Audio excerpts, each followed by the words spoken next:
Okay, so we're going to look at impulse control disorders. I'm going to skip over your objectives here. So let's talk about the characteristics that are common to all impulse control disorders. So one of the things that we'll notice is, for example, in your facility that you are in for clinical, if you have a child and adolescent unit, the majority, if not all, of the kids that are there are going to be there for some form of impulse control disorder. And these are one of the most frequently misunderstood. People typically think that either it's a parental issue, parents aren't disciplining the child, aren't enforcing rules, or if it's an adult, they tend to think that they just choose not to. So if you'll think back the other day when we talked about Freud, and we talked about the id, the ego, and the superego. So I think for all three classes, I gave you the example that if my id was in full control and I didn't develop the ego and the superego, then I might say, oh, hey, I'm out of coffee. I'm going to take yours. So it's behaviors like that that are highly impulsive. Most of the time, with these impulse control disorders, the individual is also very aggressive, and aggression is one of the key components in that lack of impulse control. Clearly, most of these people are going to have a difficult time relating to people, just like we talked about. A common symptomology through all mental health disorders, especially the most severe, is that we have difficulty with socially acceptable behaviors. They're often going to lack healthy relationships, and many times, especially when we're talking about adolescents and adults, they're going to experience some criminal consequences. So we're going to look individually at a couple of these disorders just to sort of be able to tell them apart and understand where they're different. One of the primary things that I want you to focus on here, though, is not just how to tell them apart, but it's the common themes for all of our diagnoses, interventions, and how we as nurses are going to manage this cluster of impulse control disorders. So, oppositional defiant disorder is primarily a childhood disorder.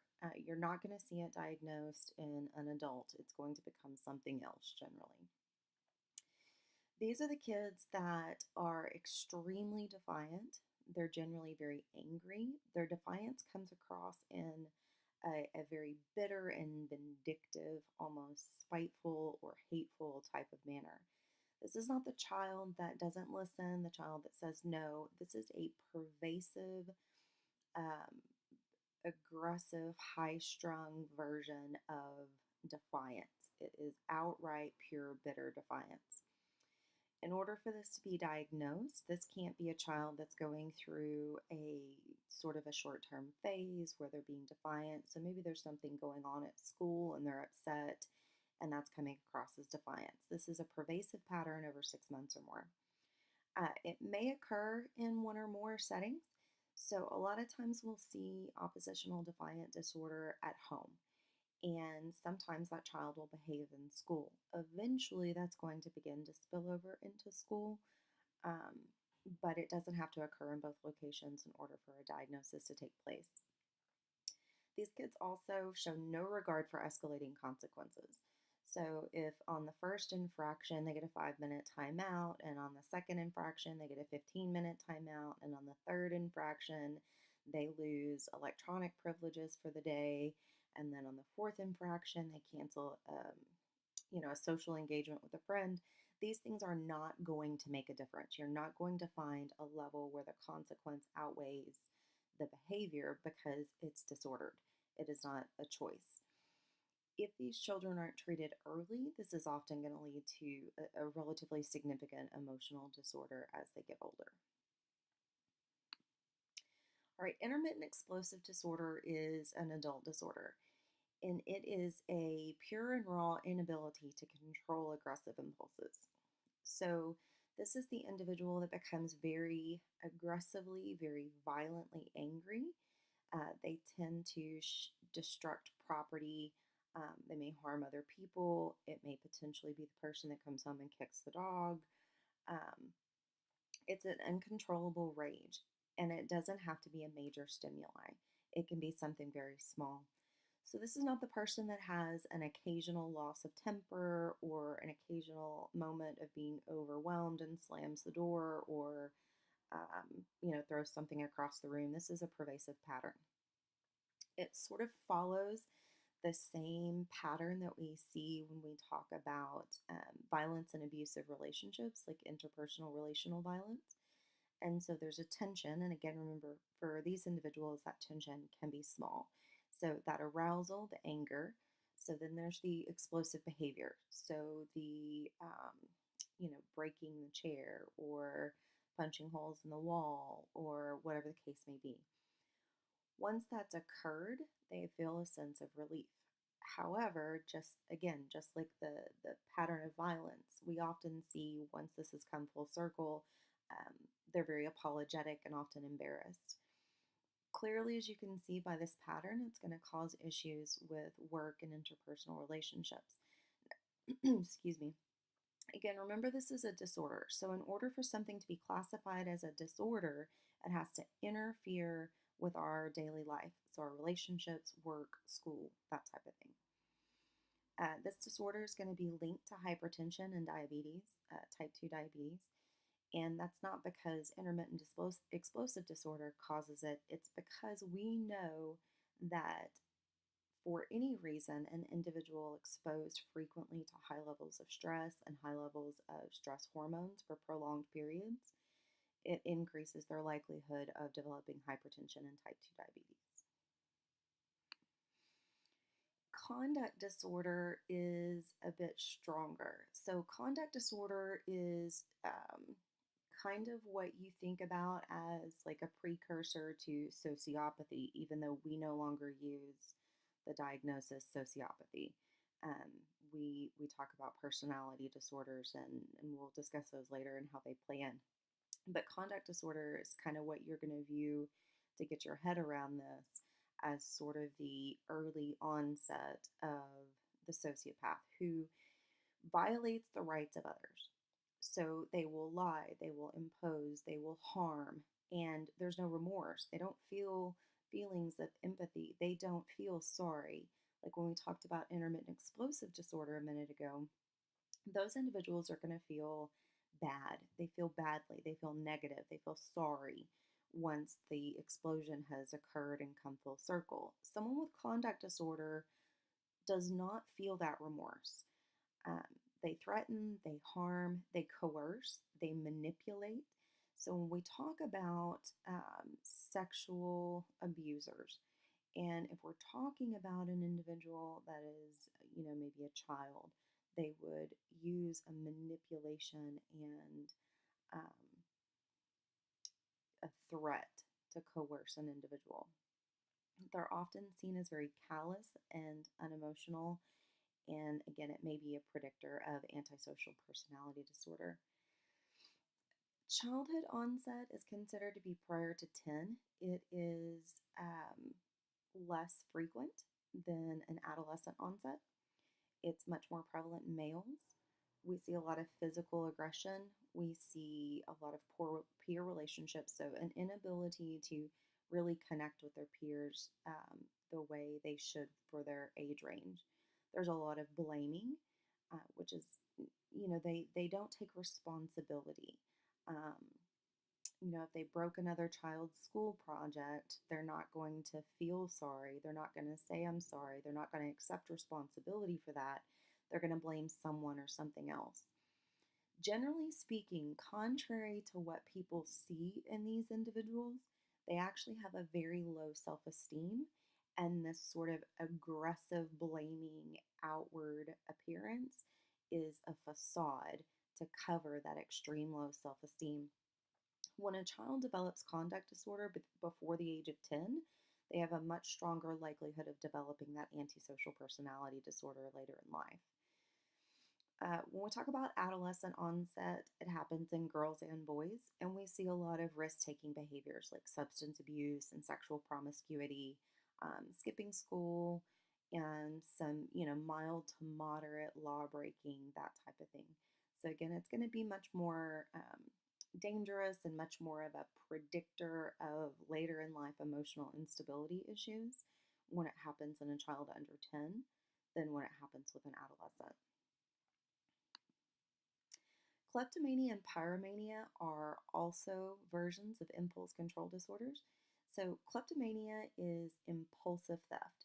So, it follows that same tension buildup and release pattern as intermittent explosive disorder, but it's not somebody who steals to eat.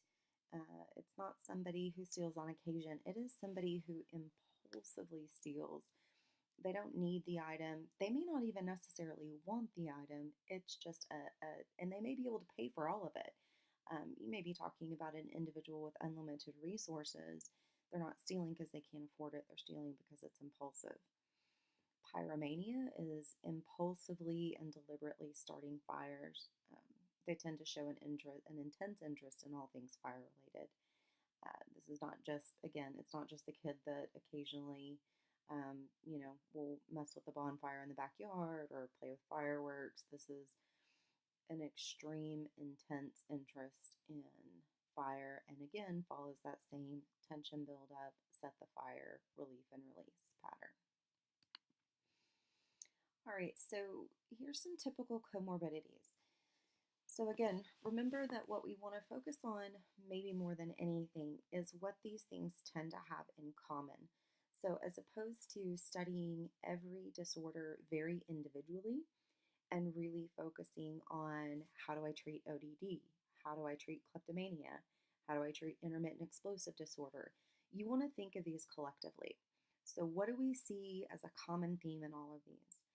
So commonly, we see comorbidities of ADHD, anxiety, depression. We see higher risk of suicide. We see bipolar disorders, and we see substance abuse. Now, you'll also notice that substance abuse is a frequent comorbidity for nearly all mental health disorders, and that has something to do with self-treatment and an attempt to feel better without realizing maybe that something is wrong that could be treated medically or with therapy. We may see progression from oppositional defiant disorder to conduct disorder to antisocial personality disorder. Now, that doesn't mean that the child that you see with ODD is going to end up with antisocial personality disorder, but there is sort of enough history to show that there may be a link in some instances as the child progresses through age. It goes from ODD to conduct to antisocial. So our etiologies, we have biological factors. So I know we talked about the diathesis stress model and how we look at not just nature versus nurture, but nature and nurture. So there may be some influence by genetics, and we'll notice that that's a common theme through all of the disorders that we look at.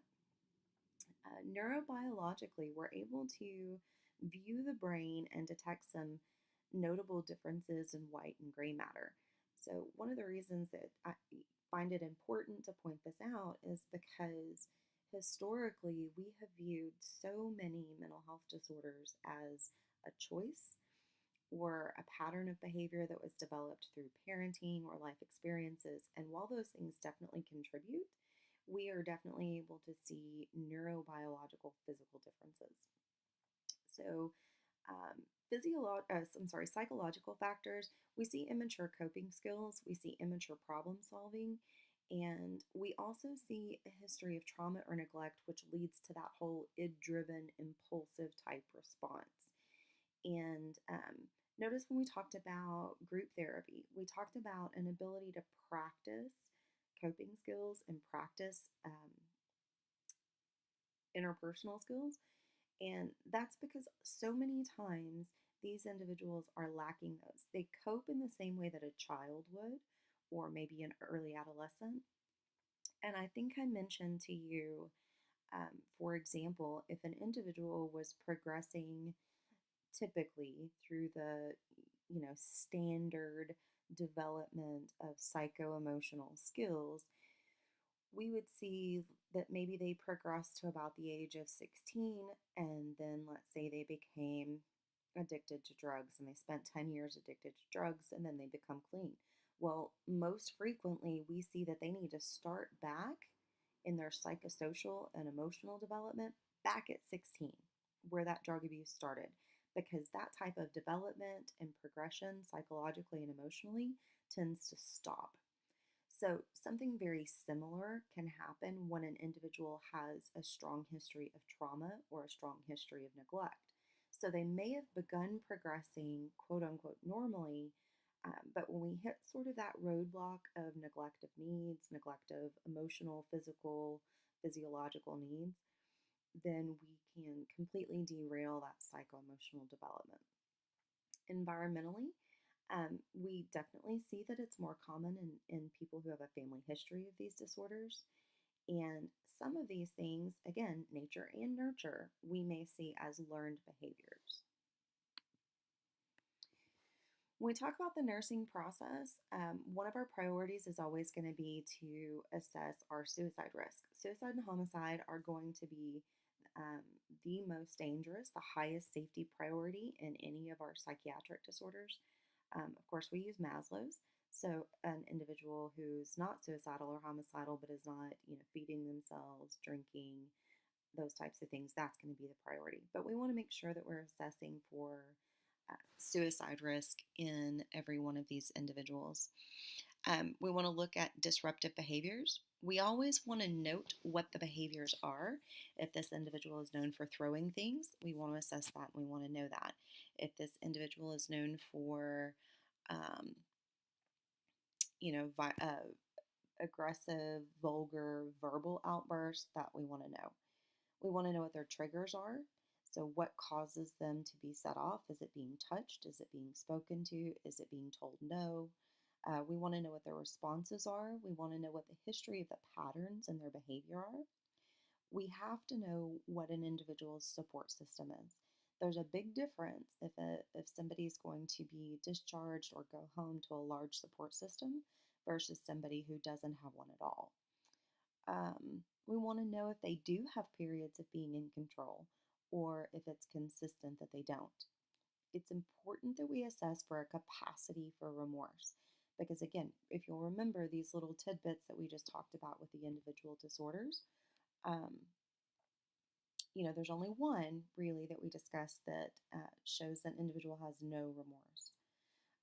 We want to look at aggression, we want to look at home life. All of these things play an important role in our plan for safety, our plan for how we will intervene, what interventions they need, what types of coping skills we need to develop.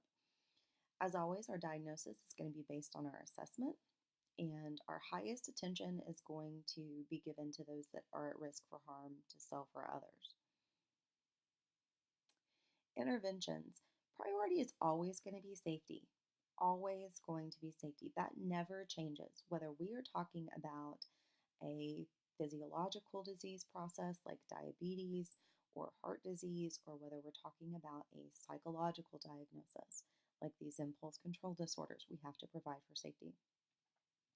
We need to establish rapport. I cannot help an individual if I do not establish rapport. Limit setting. Limit setting is extremely important in the psychiatric setting. My patient has to understand what their limits are.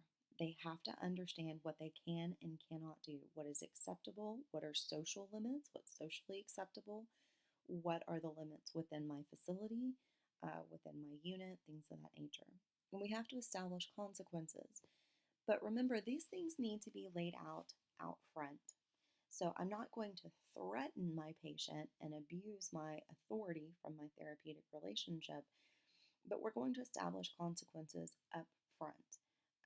So when we talked about maybe, I think we talked with every group about like a level system with adolescents. So the way that level system or token economy works is, maybe the patient is admitted and they don't have any privileges. They have an 8:30 bedtime. They don't have access to any of their maybe cosmetics or personal hygiene, um, things like that. So as they follow the rules, so they go to group, they participate, they shower, they make their bed, they kind of follow the progression of the programming, then they are going to earn points. And as they earn points, they build up in their levels. So maybe they get a longer bedtime, maybe they get access to their makeup, that type of thing. Well, they're going to know right then that if they have a violent outburst, if they refuse to go to group, if they lose control, if they throw something on the unit, the consequences that they're going to return to back to that lower level, which means they're going to lose those privileges. So I'm not threatening the patient with that. I'm not saying if you don't do this, I'm going to remove a privilege. They know if I throw something in group, I'm going to lose my points. That's their consequence. Um, a patient may be at risk of being on a unit restriction and not being able to go outside, go to the gym, go to the cafeteria because it's too dangerous to do so. They need to understand that as they gain control of their behavior and they gain control of their ability to, restrict violent behavior or attempt to elope, that type of thing, then they're going to be able to go on those little mini excursions to the gym and outside. They also will know ahead of time, for example, if they try to run from the gym, then they're going to go back on unit restriction. So to be really consistent with the limits, and we have to be really consistent with the follow through. The limit setting and the level systems and the pre-prescribed consequences don't work if we don't follow through. We have to be very consistent. We have to be very structured.